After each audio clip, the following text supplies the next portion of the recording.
Hey guys, and welcome back to another lesson.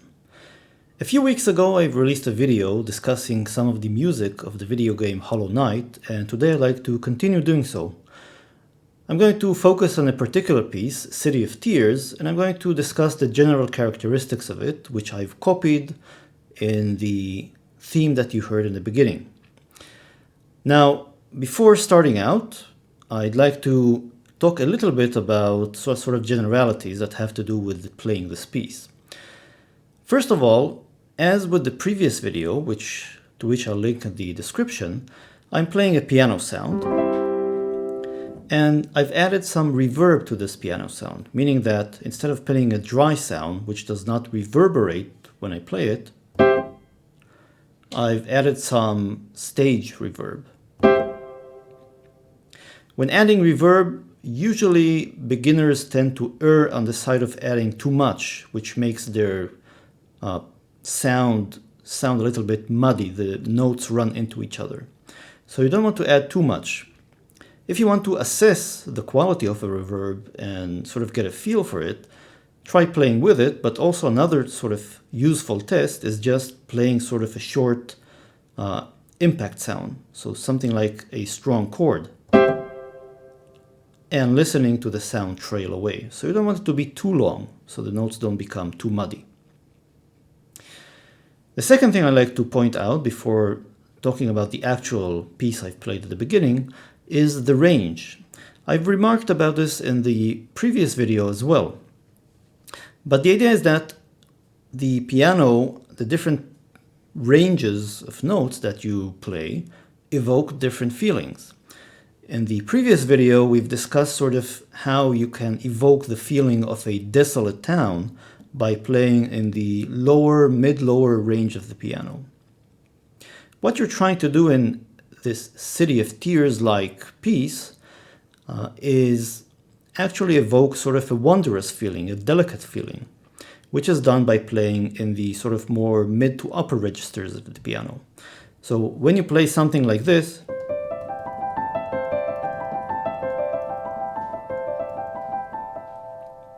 it sounds sort of ethereal, if I'm pronouncing it correctly, as opposed to playing the same thing maybe down here, which doesn't quite evoke the same feeling. And especially not down here, which has sort of a very sort of heavy kind of feeling to it. So you want to play up here, maybe even if you're really going to something very delicate. As you're moving up the piano, you're sacrificing body, so it sounds thinner, but it sounds also more delicate, depending on the kind of feeling you want to achieve. So always think about where exactly you want to play something on the piano. Now, what I'm playing, basically, this is a two-piece, this is a piece for two instruments. There is the accompanying piano, which plays this pattern that moves around the piano. And there's a solo instrument, a voice.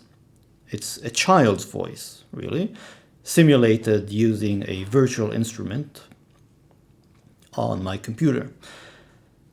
And we're going to start by focusing on the piano. And the piano is playing really, it's arpeggiating chords. Now the chords that I'm playing are the following. And this starts out with a C major 7th chord. Now unlike a regular triad chord, this has an additional 7th degree up here. So it's made of the notes C, E, G, and B. If you were just playing a C major, you would just play a C, E, and B. Adding this B up here makes it a C major 7. Now you don't have to know how to construct major 7th chords for this lesson. I'll link to it down below so you can watch my piano Quickie series, which does discuss constructing chords. But I'll show you what to play as we go along. So don't worry too much about it. This additional 7th degree, the B here, gives it a kind of more, it adds tension and it gives it a little bit more of a mysterious feeling. I could have also added a ninth, which would be a D up here, but I've decided to settle for a seventh, a major seventh chord. The next chord I play is an F major 7. So this is made of F, the root, A, C, and E, which is the 7th degree. These are called the 1st, 3rd, 5th, and 7th degrees, really, of the F major scale. Then I play a B flat major 7. So B flat, D, F, and A. 1st, 3rd, 5th, and 7th. This is also what I would call the root position of the chord, meaning that the lowest note coincides with the name of the chord. It's a B flat. There are inversions of chords that are basically the same. This would also be a B flat major 7th chord, but not in the root position because the lowest note is not a B flat. But this doesn't really matter for our discussion, just pointing this out as we move along. The next chord is an E flat major, and I'm actually playing an E flat major 9. So here I'm playing E flat, G, B flat, D, and F. 1st, 3rd, 5th, 7th, and 9th notes in the E flat major scale. I don't have to play this. I could play an E flat major 7, but it's good to add a little bit of variety. The next chord is an E minor, and to be more concrete, it's an E9 sus4. So this is made out of the notes E, A, B, D, F sharp, and A.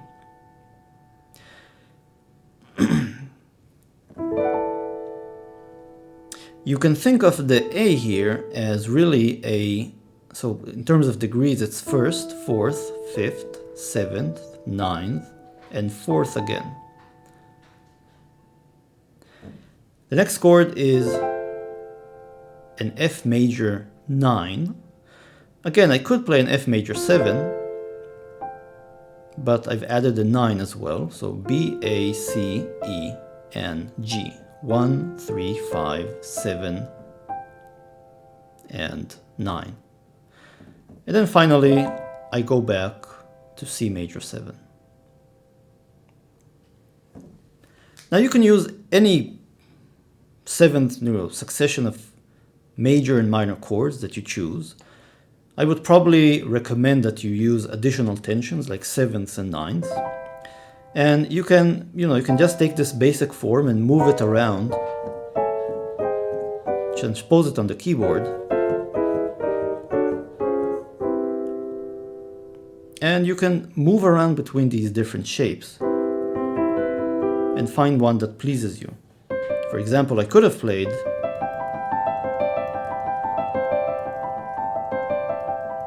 and then maybe go to an A flat major 7.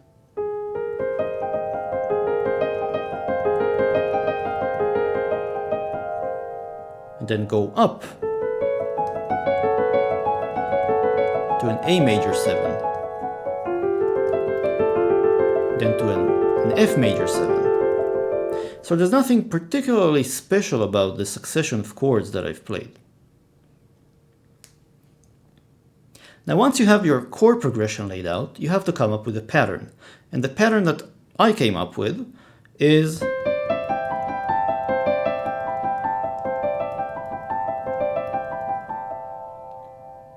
just this.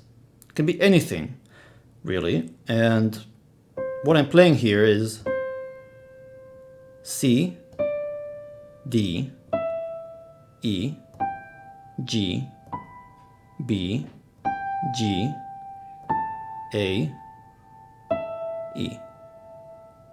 And this is basically transposed to all of the other chords.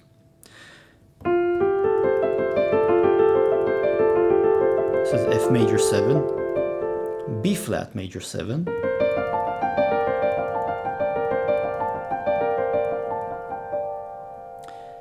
E flat major 9 uses a slightly different pattern, but again, you can come up with pretty much any pattern that you want.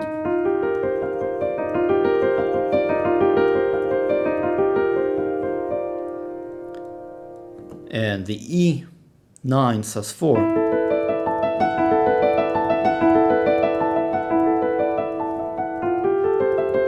so for the E9 sus4,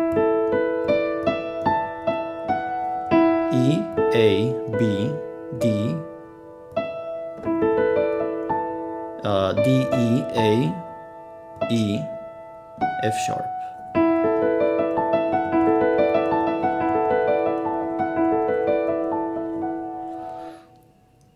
Now, there are some sort of general rules of thumb that you can use to come up with patterns of your own. The easiest thing would be to just play some sort of arpeggiation of the notes of the chord.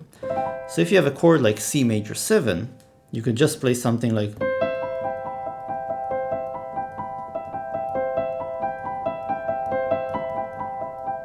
it just sounds pretty much as sort of delicate and as the previous pattern. Maybe it has a little bit less of a melody to it. But not by much. This would be acceptable. Once you have maybe something like this, you can start adding notes which do not fall on the notes of the chord. And the two main ones that you'll go to are usually the 2nd degree and the 6th degree, which would be here a D or an A. You would probably avoid the 4th degree, although not necessarily. So maybe you do something like this.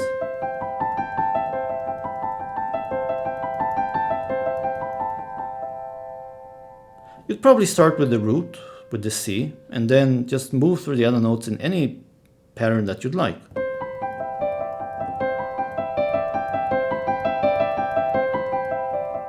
So pretty much anything works. And you can go about and play a different pattern for each chord. You can transpose the same pattern around and so on. Once you come up with the chords and decide an arpeggiation pattern, your piano accompaniment is basically done. This is what you're going to play as the accompanying piano player. And this brings us to the 2nd instrument, which you'll be accompanying. In the original piece, City of Tears, and also in this variation that I've presented, it's a solo, it's a soloist. It's basically a boy singing. Now, what makes this kind of interesting is that while you have a lot of motion in the piano, which kind of sounds like bells, the main solo instrument actually ends up sort of sustaining the notes. So you're just holding down notes of usually the chord itself. And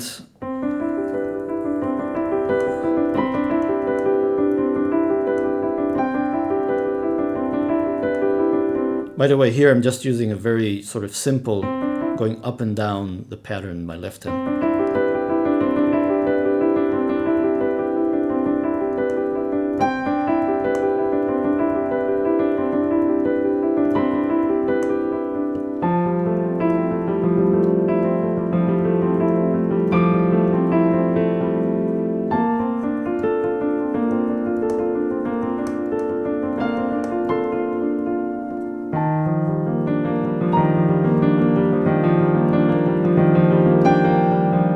So this, first of all, stems from the fact that it's not as easy for a vocalist, a soloist, to do like these fast runs, but it also doesn't really fit in with the mood that you're trying to instill. You have the delicate bells going on in the background, and then you have these long sustained notes that sort of make you pause a little bit and appreciate your surroundings. This is not some sort of fast fight scene where you want, very fast, sort of repeating staccato notes. You just really want these long, drawn-out notes from the solo instrument. You can use any sort of sustaining instrument. It can be a guitar, a flute, an oboe, whatever. Just so happens to be that a vocal soloist, a boy or maybe a girl, fit in here best. As for the notes that you'll be playing, usually what you'll be wanting to do is sustain or hold down one of the notes of the chord that you're in. So for a C major 7, this could be either a C, an A, G, or a B. And as with the previous lesson where we've discussed the dirt mouth melody, you might start out from a non-chord note and resolve to a chord note. So you might, for a C major 7,